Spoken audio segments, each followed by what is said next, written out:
Muy buenos días, segundo capítulo de la segunda temporada de Agenda Macro de nuestro sitio de tendencias legales para Iberoamérica, idealex.press. Hoy queremos analizar un hecho, no un fenómeno, sino que un hecho que afecta prácticamente a todos los sistemas penales del continente. Se trata de la sobrepoblación carcelaria que hace años viene creciendo desmesuradamente, principalmente por el endurecimiento de penas, leyes tramitadas bajo la imagen del populismo penal o bien por la antigua y deficiente estructura carcelaria. Desde Lima, Perú, nos acompaña el abogado Gino Ríos Patio, doctor en Derecho y director del Instituto de Investigación de la Facultad de Derecho de la Universidad San Martín de Porres, y quien es además presidente de la Asociación Peruana de Criminología AMAUCHA. Buenos días, Gino, gracias por recibirnos. Buenos días, Claudio, a tus órdenes. Muy bien, Gino. A ver, para entrar en materia, tenemos aquí en Idealex y buscando por ahí distintos datos estadísticos, un ranking a la vista de la World Prison Brief, la principal base de datos mundial sobre asuntos penitenciarios, que es compilado por el Instituto para la Investigación de Políticas del Crimen y Justicia del Reino Unido. En este ranking, que es de octubre del 2021, tenemos que decirlo, aparece Perú dentro de los 10 países con mayor hacinamiento carcelario, específicamente en el número 5, después de Haití, Guatemala, Bolivia y Granada. ¿Cuál es la situación carcelaria que ustedes observan en Perú y si se condicen las cifras con lo que está pasando actualmente? Muy bien. Bueno, las cifras oficiales en las cuales me baso para dar respuesta a tu pregunta datan de marzo de este año. Son oficiales porque han sido elaboradas por el propio Instituto Nacional Penitenciario, vale decir, la autoridad en el Perú de la ejecución de la pena, la que administra los establecimientos carcelarios. Y efectivamente, a marzo de este año, en 68 establecimientos carcelarios son los que existen en el país y que, de acuerdo a su infraestructura, tienen capacidad de albergue para 41.000 personas internas. Tenemos, lamentablemente, que dar la razón a esta estadística que has mencionado, porque hay 88.000 personas internas a marzo. Es decir, tenemos aproximadamente una sobrepoblación de más o menos aproximadamente, diría yo, unos 150%, ¿no? De personas que no tienen cabida y sin embargo están allí, lo cual pues origina una serie de problemas a la salud, ¿no es cierto? Y a otros derechos fundamentales, ¿no? Porque recordemos que la pena privativa de libertad, como su nombre lo indica, solamente debería restringir la libertad ambulatoria, la libertad personal, pero no otras libertades que poseemos los seres humanos. Entonces, esa es la situación dramática, por cierto. Ese es un panorama que se repite en varias, nosotros como Idealex siempre estamos viendo, digamos, las estadísticas y estamos revisando la política pública al respecto y se condice con lo que pasa en otros países de Latinoamérica. Ahora,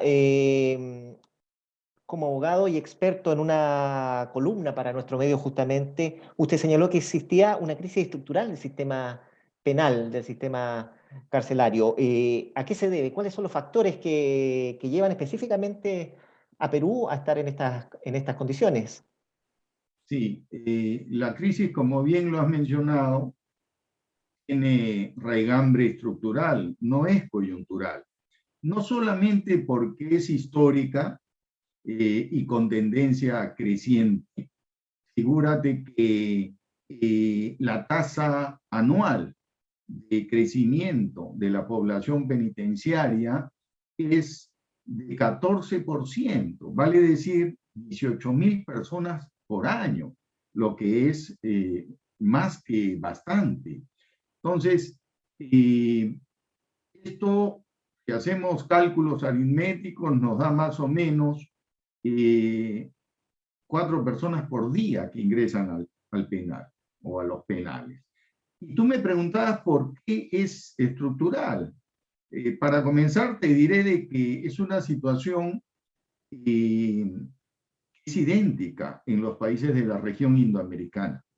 Y en segundo lugar, te comentaré también que es estructural porque las agencias del sistema penal que comienzan desde el aparato legislativo, que ejerce un poder de definición al determinar cuáles conductas son criminales. En segundo lugar, la agencia judicial que asigna la condición de criminal a la persona cuya responsabilidad se ha probado.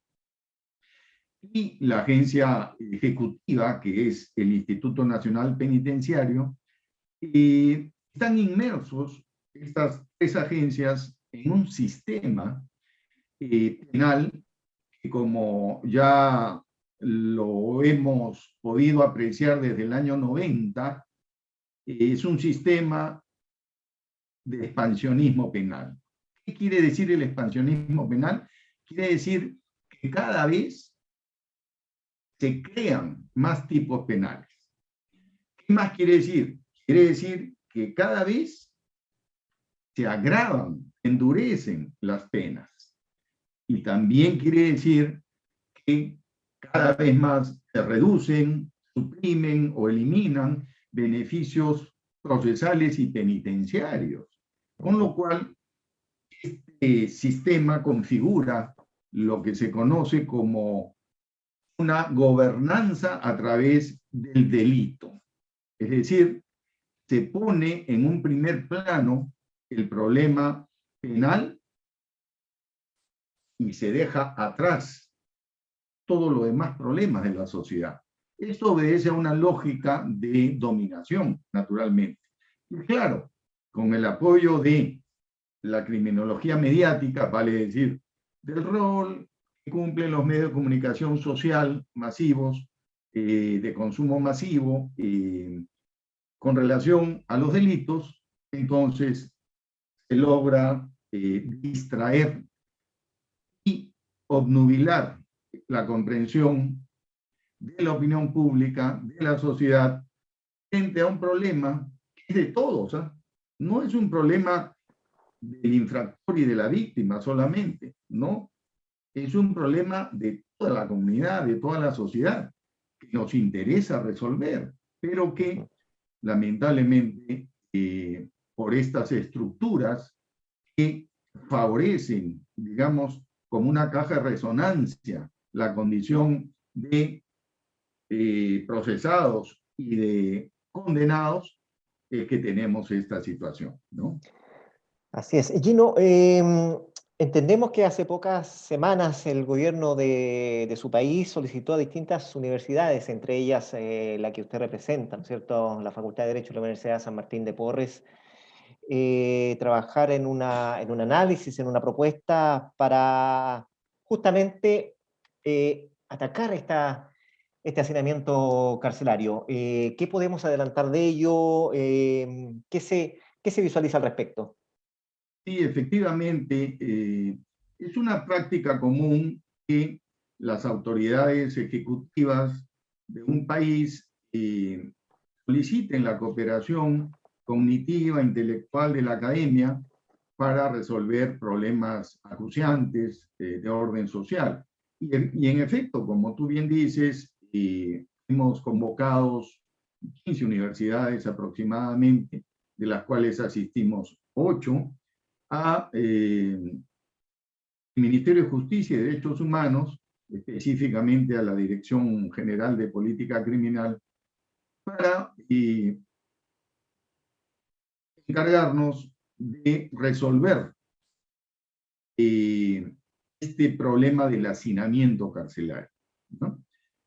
Hacinamiento carcelario que ha sido declarado mediante una sentencia del Tribunal Constitucional del Perú un estado de cosas inconstitucional, que significa una situación de hecho que vulnera y violenta de forma masiva muchos derechos fundamentales. Eso es un estado de cosas inconstitucional. Y esta sentencia se emitió debido a que en el año 2014, imagínate el tiempo que ha pasado, un interno del establecimiento penal de Tacna, ¿no?, al sur del Perú, limítrofe con Chile, Así es. interpuso un proceso constitucional de habeas corpus, ¿no?, alegando la vulneración de sus derechos de razonabilidad y proporcionalidad relacionados con sus condiciones de salud, debido, obviamente, al hacinamiento. Y es entonces que recién en el año 2020 el Tribunal Constitucional declara este estado de cosas inconstitucional y dispone que el Poder Ejecutivo, a través del sector correspondiente, vale decir el Ministerio de Justicia y Derechos Humanos, resuelva, dé solución al problema. Entonces, citan a las universidades para conocer la opinión de la academia y pasaba por la idea del Ejecutivo reformar el Código de Ejecución Penal. Bueno, lo que yo te puedo decir es lo que yo dije en ese momento, en la reunión. Yo le dije que así como para hacer frente a la criminalidad tienen más fuerza las políticas sociales que el Código Penal, de la misma manera, para solucionar un problema de hacinamiento, no era suficiente, no era la panacea reformar el Código de Ejecución Penal. Sencillamente porque el establecimiento penitenciario recibe personas con un orden judicial de prisión preventiva y con condenas a penas privativas de libertad. O sea, recibe del Poder Judicial porque los jueces son los que mandan a las personas a prisión. Pero los jueces aplican la ley, ¿no? Y en consecuencia, esto nos remite al Poder Legislativo, ¿no? Y claro, como ocurre en todos nuestros países en la región, ya el Poder Legislativo, en vía de delegación de facultades, deja que el Poder Ejecutivo emita normas con fuerza de ley en asuntos penales, violando el principio de reserva de ley penal. No debería hacerlo, por razones de legitimidad. Entonces, este sencillo ejemplo que les comenté a los colegas del Ministerio de Justicia y Derechos Humanos, vemos cómo no es un tema simple, de carácter administrativo, de ejecutar un deshacinamiento, como si fuera un almacén tuyo esté sobreestoqueado de mercancía y tú tienes otros almacenes medio vacíos y redistribuyes. No es así. No es así. No solo porque el 95% penal está hacinado, sino además porque si pudieras hacer eso con las personas, en 6 meses los jueces te mandarían más personas y en 6 meses estarías nuevamente saturado de personas. Entonces, se volverían a llenar a entonces. hacinar. Claro. Eso fue lo que les dije y les pedí que encargasen al coordinador general de esa reunión que les haga presente a los miembros de la Comisión Nacional de Política Criminológica, que son las cabezas de los poderes del Estado, ¿no es cierto?, que conozcan un poco más de criminología y que se den cuenta que el tema de hacinamiento carcelario no es un tema focalizado, es un tema que integra otros problemas estructurales desde otros sectores. ¿Por qué? Esto también lo digo para toda América Latina, porque no tenemos nuestros países política criminológica, tenemos política penal simplemente. Entonces, ¿y por qué no tenemos política criminológica, Claudio? Porque no formamos criminólogos en las universidades. Este es un grave error. Mi universidad, la Universidad de San Martín de Porres, es una de las poquísimas universidades en el Perú que enseña criminología dentro de la Facultad de Derecho, investiga en criminología en pre y posgrado. No lo hacen todas las universidades. En general son pocos los criminólogos, digamos, formados en Latinoamérica, son contados con la mano quizás. Gino, Por supuesto, por supuesto. Sí, quiero ir a una última cosa que me parece fundamental. ¿Dónde debería estar el foco, a tu juicio? ¿En el desarrollo, por ejemplo, de penas alternativas a la reclusión? ¿En reinserción social efectiva? Tú lo hablaste, digamos, reformas legislativas, pero con datos claros y no obedeciendo al populismo penal o a lo que pueda aparecer en los sí, medios de comunicación, quizá. sí. A ver, si bien es cierto que hay soluciones cortoplacistas, no es menos cierto que esas soluciones también requieren de medidas de mayor envergadura y de normas modificatorias. Te pongo un ejemplo. Los grilletes electrónicos. No sé si en Chile los usan. Los En el brazaletes, Perú, ¿sí? Ujú. bueno, en el Perú, la ley que los introdujo es del 2010. Sin embargo, en 2017 se modificó la ley que no había sido aplicada nunca en esos 7 años y se comenzó a aplicar en 50 personas, en 50 internos, que tenían que pagar el costo del grillete. Entonces, surge la primera cuestión. Si el Estado sufraga el costo de manutención de un interno en la cárcel, ¿por qué un interno con grillete debe pagar el costo del grillete?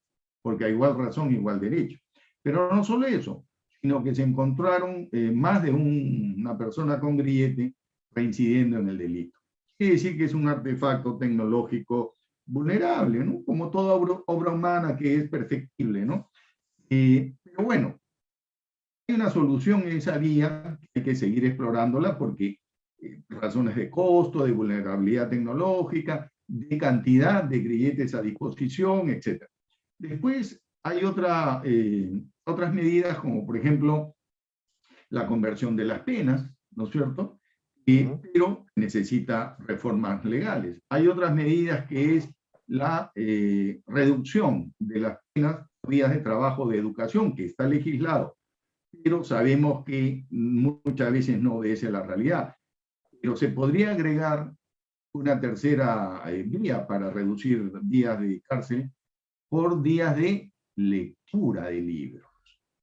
Tú bien sabes, como comunicador, la importancia que tiene en el cerebro humano la lectura, ¿no es cierto? Y en consecuencia, eso sería un medio también de resocialización del interno. Ya se intervenía el Ministerio de Educación, luego realizan ensayos a partir de lo que han leído, etcétera, etcétera. Entonces, todo lo que ayude a reducir las penas. Obviamente, habría que seleccionar los delitos que sean menores, que no sean de gravedad, pero eso implica de modificar el Código Penal porque ahora el 95% de delitos del Código Penal son graves si nos atenemos a las penas que le son acordadas. Entonces, ¿por qué? Por el Claro, expansionismo penal. Entonces, mira tú cómo todo está concatenado. todo ¿Por qué? encadenado. Porque es una política punitiva la que existe, ¿no? Así es. Y que no dista de lo que pasa en otros lados, ya lo hemos señalado. Gino, seguiremos en Idealex, se nos acaba el tiempo, la verdad. Seguiremos muy atentos a este tema y te agradecemos tu tiempo, tu disposición para este enlace desde Lima, Perú. Y queremos nuevamente agradecerte este espacio. Eh, Quisiera que me permitas unas palabras finales, Sí, por supuesto. no solamente de agradecimiento por esta conversación, sino de reconocimiento a Ideal Express, a Grammatical y a la Agenda Macro por tratar temas de relevante actualidad y de sobre todo interés social, con lo cual están ustedes valorando mucho a la persona humana y al conglomerado social del cual forma parte. Así que mi reconocimiento a la labor que realizan. Muchas gracias, Gino, y te agradecemos entonces nuevamente de parte del equipo el que estés aquí con nosotros. Que tengas muy buen día. Muy buen día. Hasta luego. Les recuerdo entonces que esta entrevista está disponible en todas las plataformas sociales y redes sociales, ¿no es cierto?, de idealex.press. Gracias por Ok, acompañarnos. gracias.